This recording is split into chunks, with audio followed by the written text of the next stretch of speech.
نبی جتنے بھی آ گئے اب سیل آ گئی، ختم، اب اس کے بعد کوئی نبی نہیں۔ ایک اور ان کی آرگیومنٹ ہے، نہیں نبی بولے اللہ تعالیٰ کیا بولے قرآن میں؟ خاتم النبیین، خاتم الرسول کا بولے؟ تو غلام احمد مرزا غلام احمد قادیانی رسول ہے، نبی نہیں ہے آخری، ٹھیک ہے، انہوں رسول ہے آخری، تو بیچارے کو سمجھانا پڑتا۔ ارے پاگل، جو بچہ 10th کلاس نہیں لکھا انہیں گریجویٹ کا ہوتا رہے، سمجھے؟ رسول بولے تو اعلیٰ نبیوں کو بولتے ہیں۔ نبی اکرم صلی اللہ علیہ وسلم کی حدیث ہے ایک صحیح، لگ بھگ 300 سے زیادہ رسول ہے۔ انبیاء کتنے ہیں؟ نبیان کتنے ہیں؟ 1,24,000۔ رسول کتنے ہیں؟ کا مطلب نبی کئی ہو سکتے ہیں لیکن رسول چند ہے۔ مسلمان کئی ہو سکتے ہیں، ہم سب مسلمان ہیں ماشاءاللہ، لیکن ہم سب مومن ہونے کا دعویٰ کر سکتے ہیں؟ نہیں کر سکتے۔ ہر مومن مسلمان ہوگا لیکن ہر مسلمان مومن نہیں ہے۔ اسی طرح ہر رسول نبی ہوں گے، ہر نبی رسول نہیں ہوتا۔ ہر گریجویٹ 10th کلاس ہوگا، ہر 10th کلاس گریجویٹ ہوتا۔ سمجھ گئے کہ نہیں سمجھ گئے؟ خاتم النبیین مانے نبی صلی اللہ علیہ وسلم کو اللہ تعالیٰ بولے 10th کلاس ہی ختم ہو گئی، اب گریجویشن کہاں سے کرتے؟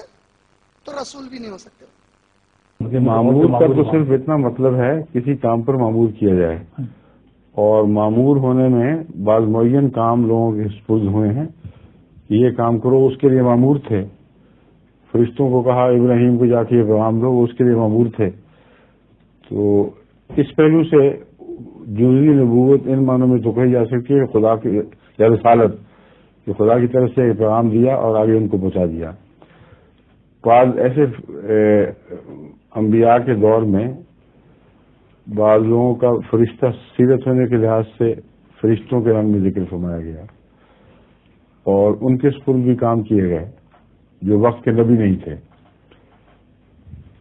کئی دفعہ ایک انسان کو وحی کے مطابق پیغام دیا جاتا ہے کہ فلاں شخص کو یہ پیغام دو، اور رسول اللہ صلی اللہ علیہ وسلم سے ثابت ہے کہ اس طرح ایک پیغام دوسرے کے لیے بیان کیا جاتا ہے۔ بعض دفعہ رویا کے ذریعے جو رحمانی رویا ہوں کسی کو پیغام دیا جاتا ہے، اس میں اندرونی سچائی کی علامتیں موجود ہوتی ہیں، یہ ڈلیور کرنا ہے تم نے، اس میں اللہ تعالیٰ کی حکمتیں ہیں کیوں کسی اور کو معمور کیا جاتا ہے۔ تو وہ نبی اللہ تو نہیں بن جاتا، وہ معمور ضرور ہے۔ تو معمور کا معنی ہے، عمومی معنی کی بات میں کر رہا ہوں، کسی امر پر کسی کو مقرر کیا جائے۔ بس اصلاح پر ان معنوں میں مجددین معمور ہوتے ہیں، اور عام آدمی اور مجدد میں یہ فرق ہے کہ وہ خدا تعالیٰ کی تقدیر کے تابع مقرر تھے کہ وہ اپنے فرض منصبی کو ادا کریں گے، اور جس وقت امت کو ضرورت ہوگی اس وقت وہ اس کی اصلاح کریں گے۔ اگر یہ نہ ہوتا مقدر تو رسول اللہ صلی اللہ علیہ وسلم کو پہلے سے خبر کیوں دی جاتی؟ لیکن وہ معمور نہیں ہیں جو نبوت کے معمور ہیں، اگر وہ ہوتے تو ان کا ماننا ضروری ہوتا اور ان کی پیروی کرنا ضروری ہوتا۔ اب یہ فرق جو رویا اور الہام اور کشوف کے ذریعے پیغام میں معمولیت پائی جاتی ہے، اس میں بھی یہی فرق پایا جاتا ہے۔ اب آپ مجھے کہہ رہے ہیں میں رویا میں دیکھا آپ یہ کام یوں کر دیں، آپ نے ڈلیور کر دیا، میرا کام ضروری نہیں مجھے کہ میں آپ کی بات مان جاؤں، ہو سکتا ہے میں سمجھوں کہ آپ کے دماغی ساخت ایسی ہے اور جو حالات میں جانتا ہوں ان میں اللہ تعالیٰ کا پیغام نہیں ہو سکتا۔ تو ہر معمور کی بات دوسرے پر ماننا فرض نہیں ہے۔ جن معمورین کی میں بات بتا رہا ہوں جن قسموں کے، اس لیے ان پر ایمان لانا بھی ضروری نہیں۔ مجددین پر ایمان لانا ضروری کہیں قرار نہیں دیا گیا، رسول اللہ صلی اللہ علیہ وسلم نے ایک جگہ بھی نہیں فرمایا، نہ انہوں نے یہ دعویٰ کیا ہم پر ایمان لاؤ، نہ ان کی زندگی میں ان کی شناخت ہو سکی۔ بہت سے ایسے تھے بعد میں بتایا گیا مجدد تھے، تو بعد میں اس ایمان کا کیا فائدہ؟ تو ایمان لانا جو ہے وہ شرط ہے نبوت کے ساتھ، کیونکہ وہاں یہ تسلیم کرنا پڑتا ہے کہ جو بھی یہ پیغام دیتا ہے خدا کی طرف سے دیتا ہے، اور اس غرض سے اس کا انکار خدا کا انکار ہے۔ بس معمور تو کئی قسم کے ہیں، لیکن وہ معمور جس کا ماننا، اس کے پیغامات کو خدا تعالیٰ کے پیغام سمجھ کر اس کا پابند ہونا، یا دوسرے لفظوں میں جس معنوں میں آدم کو آدم کے لیے سجدہ اطاعت کا حکم تھا، وہ اس میں خدا تعالیٰ کی روح پھونکی جائے اور وہ ایک قسم کا وقت کا آدم بن جائے، پھر بڑے ہوں یا چھوٹے سب پر فرض ہو جائے کہ وہ اس کی اطاعت کرے۔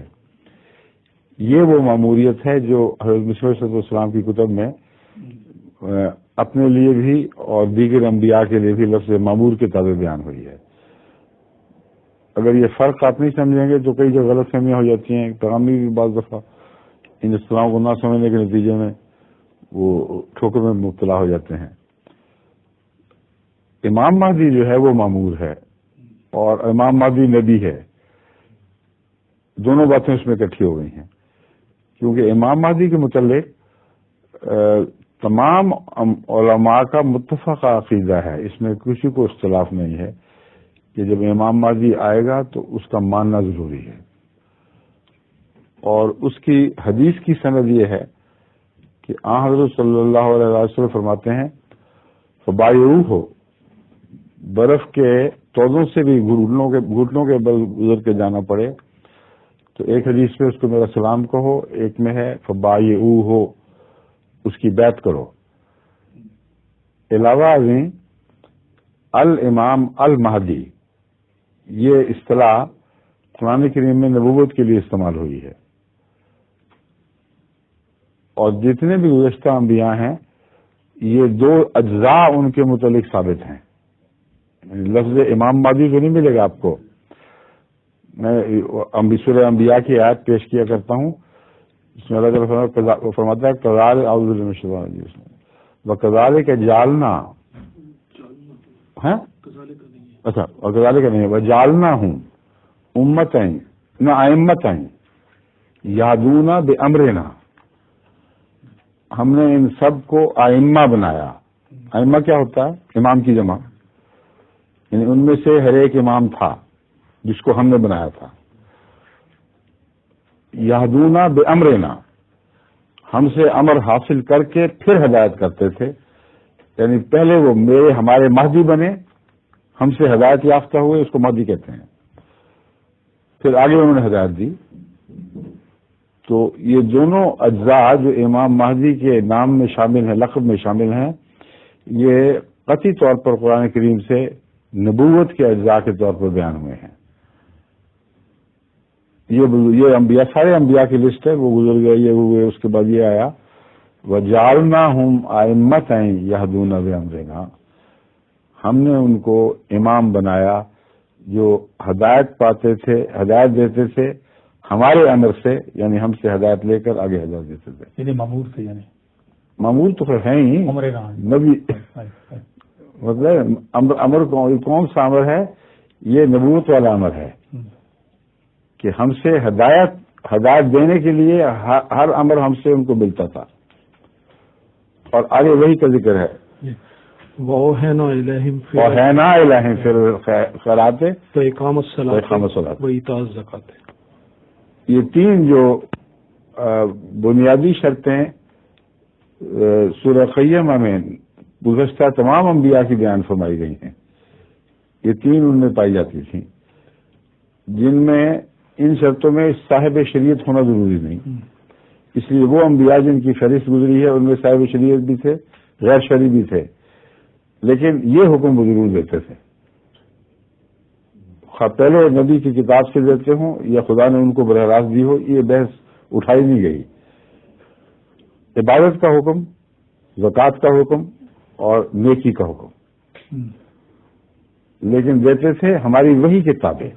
اب یہ فرق ہے، اب ایک شخص اگر نیک حکم دے رہا ہے کسی کو تو ہوتی تو وہی ہے، لیکن اس پر نہیں ہوئی، وہ کسی اور نبی کو ہوئی ہے اور اس کی وجہ سے وہ حکم دے رہا ہے، اور اس کا حکم نہ مانے یا وہ حکم دے نہ دے بے تعلق بات ہے، ایک زائد نصیحت ہے جو کر رہا ہے، لیکن جب خدا دوبارہ وہ حکم نازل فرماتا ہے تو پھر اس کا احترام کرنا غیر معمولی اہمیت اختیار کر جاتا ہے، پھر اس کو ماننا، اس کے احکامات کی پیروی کرنا، خواہ وہ پہلی شریعت میں موجود ہوں اور اثر نو ان اہتمام کی خاطر، توجہ دلانے کی خاطر بیان کیے گئے ہوں، تو وہ اس نبی کی تعلیم بنتی ہے، لیکن اس نبی کی شریعت نہیں، کیونکہ بعض دفعہ پہلے شریعت آ چکی ہے، اور بعض دفعہ اس نبی کی شریعت بن جاتی ہے اگر پہلی شریعت اٹھا لی گئی ہو اور نئی شریعت نازل کی گئی ہو۔ تو لفظ معمور عام، بالکل عام معنوں میں بھی استعمال ہوتا ہے، نسبتاً خاص معنوں میں بھی، اور ان معنوں میں بھی جو نبوت کے معنی ہیں، اور اس کے ساتھ مہدی کا تصور موجود ہے، اور اس مہدی کو وہی ہوگی، جبکہ مجددین کے حوالے میں کہیں وہی کا ذکر ہی کوئی نہیں آتا۔ اللہ مجددین مبعوث فرمائے گا، وہ یہ کیا کریں گے کام، لیکن یہ سارے مضامین جو ہیں یہ نبوت کے مضامین ہیں، ٹھیک ہے۔